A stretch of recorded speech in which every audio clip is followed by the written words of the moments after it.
നമസ്കാരം. രാജ്യത്ത് കോൺഗ്രസിന്റെയും ഇന്ത്യ മുന്നണിയുടെയും തെരഞ്ഞെടുപ്പ് മഹാറാലികൾ മുന്നിൽ നിന്ന് നയിച്ച് രാഹുൽ ഗാന്ധി. രാഹുൽ ഗാന്ധിയുടെ നേതൃത്വത്തിൽ ഛത്തീസ്ഗഡിലെ ബദ്സറിലും മഹാരാഷ്ട്രയിലെ ബാന്ദ്രയിലും വലിയ മഹാറാലികളാണ് ഇന്ത്യ മുന്നണി ഇന്ന് സംഘടിപ്പിച്ചത്. ഛത്തീസ്ഗഡിലെ 11 ലോക്സഭാ മണ്ഡലങ്ങളും തിരിച്ചുപിടിക്കുക എന്ന ലക്ഷ്യത്തോടെ കോൺഗ്രസിന്റെ രാജസ്ഥാനിലെ സമുന്നതനായ നേതാവ് മുൻ PCC അധ്യക്ഷനും ഉപമുഖ്യമന്ത്രിയുമായ സച്ചിൻ പൈലറ്റ് നേതൃത്വം നൽകുന്ന ഛത്തീസ്ഗഡിലെ ലോക്സഭാ തെരഞ്ഞെടുപ്പ് ക്യാമ്പയിനിൽ ശക്തമായ സാന്നിധ്യമാണെന്ന് രാഹുൽ ഗാന്ധിയുടെ ഭാഗത്തു നിന്നും ഉണ്ടായത്.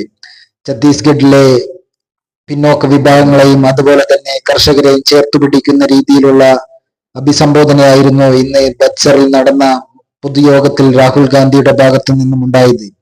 കോൺഗ്രസിന്റെ പ്രകടന പത്രികയെ കുറിച്ച് വിശദമായി ജനങ്ങളുമായി സംവദിച്ച രാഹുൽ ഗാന്ധി ഛത്തീസ്ഗഡിൽ കോൺഗ്രസ് വലിയ രീതിയിലുള്ള മുന്നേറ്റം കാഴ്ചവെക്കുമെന്നും ഭൂരിപക്ഷം മണ്ഡലങ്ങളിലും വലിയ ഭൂരിപക്ഷത്തിൽ കോൺഗ്രസ് പാർട്ടി വിജയിക്കുമെന്നും പറഞ്ഞു.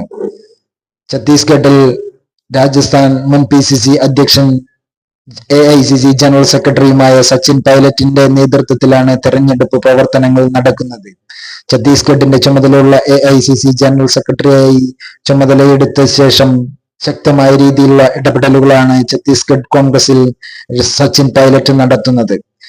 സച്ചിൻ പൈലറ്റിനെ കരുത്തേക്കിക്കൊണ്ട് ഛത്തീസ്ഗഡിൽ മുൻ മുഖ്യമന്ത്രി ഭൂപേഷ് ബഘേലും അതോടൊപ്പം തന്നെ മുൻ ഉപമുഖ്യമന്ത്രി TN സിംഗും ശക്തമായി പ്രചാരണ രംഗത്ത് സജീവമായി നിറഞ്ഞു നിൽക്കുന്നു. ഈ നേതാക്കളുടെ തട്ടയങ്ങൾ വലിയ രീതിയിലുള്ള പ്രകടനം കാഴ്ചവെക്കാൻ കോൺഗ്രസിനാകുമെന്നാണ് കോൺഗ്രസ് ദേശീയ നേതൃത്വവും വിലയിരുത്തുന്നത്.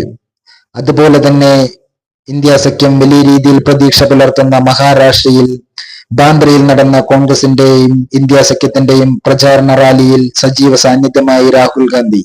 മഹാരാഷ്ട്രയിലെ ബാന്ദ്രയിൽ കോൺഗ്രസിന്റെയും ഇന്ത്യ മുന്നണിയുടെയും സംയുക്ത മഹാറാലിയെ അഭിസംബോധന ചെയ്ത രാഹുൽ ഗാന്ധി കോൺഗ്രസിന്റെ തെരഞ്ഞെടുപ്പ് പ്രകടന പത്രികയെ കുറിച്ച് വിശദമായി ജനങ്ങളുമായി സംവദിച്ചു. രാജ്യത്ത് കോൺഗ്രസിന്റെ നേതൃത്വത്തിൽ ഇന്ത്യ മുന്നണി അധികാരത്തിലെത്തിയാൽ തൊഴിലില്ലായ്മയും ദാരിദ്ര്യം അതിവേഗത്തിൽ നിർമ്മാർജ്ജനം ചെയ്യുമെന്നും രാജ്യത്തെ സാമ്പത്തിക മേഖലയിൽ ശക്തമായ മുന്നോട്ട് കൊണ്ടുവരുമെന്നും രാഹുൽ ഗാന്ധി പറഞ്ഞു. രാഹുൽ ഗാന്ധിക്ക് വലിയ സ്വീകാര്യതയാണ് മഹാരാഷ്ട്രയിലെ ജനങ്ങൾക്കിടയിൽ നിന്നും ലഭിച്ചുകൊണ്ടിരിക്കുന്നത്. രാഹുൽ ഗാന്ധിയെ കാണാനും കേൾക്കാനുമായി 10,000-കണക്കിന് ജനങ്ങളാണ് ബാന്ദ്രയിലേക്ക് ഒഴുകിയെത്തിയത്. വരും നാളുകളിലും മഹാവികാസ് അഘാടി സഖ്യത്തിന്റെ തെരഞ്ഞെടുപ്പ് പ്രധാന മഹാറാലികളിൽ സജീവ സാന്നിധ്യമായി രാഹുൽ ഗാന്ധി മഹാരാഷ്ട്രയിലേക്ക് എത്തും.